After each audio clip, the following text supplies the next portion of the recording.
घर में चिपकली जैसे चिपक के दीवार से वो सही चिपक जा तू अपना यार से। ढेर दिन पर ससुरा से अइलू हकार से रात भर मजा जनी लूटे दा तू प्यार से। जो बना के छील दा हो वाला फील दा,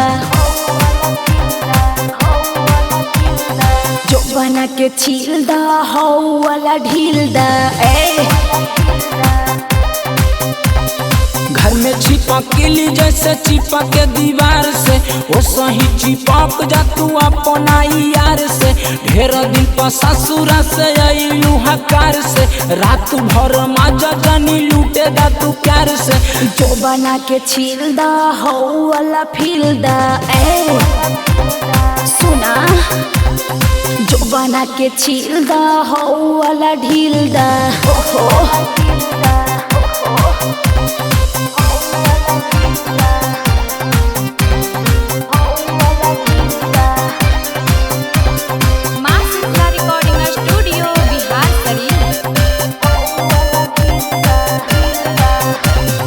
गतरे गतर देह टूट कौरे मान जो न यार दम घुट कौरे। सट जो न पास आज बढ़ल हकौ जोश होठवा के रस पूरा ले आज चूस। जो बना के छील दा हो वाला ढील दा।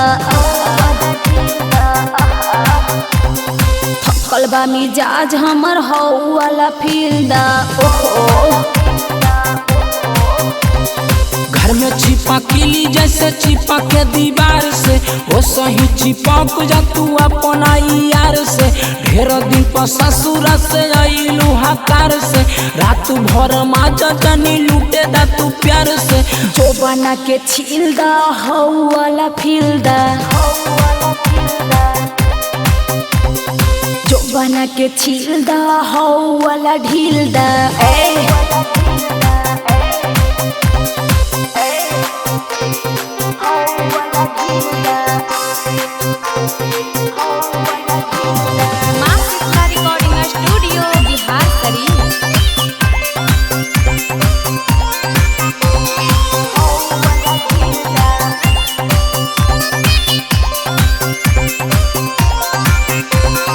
दबिए लगाइए के छोड़ मिकी रे पवन राजा देहिया के तोड़ मिकी रे।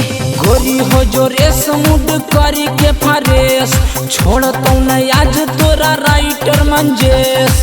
जो बना के छील दा हो वाला ढील दा। बुझला,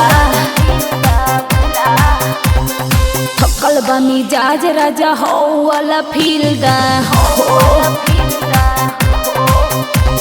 घर में चिपकली जैसे चिपक के दीवार से वो सही चिपक जा तू अपना यार से। ढेर दिन पर ससुर से अइलू हकार से रात भर मजा जनी लूटे दा तू प्यार से। जो बना के छील दा हो वाला ढील दा। थकल बा मिजाज राजा हो वाला फील दा। बुझला, ओहो।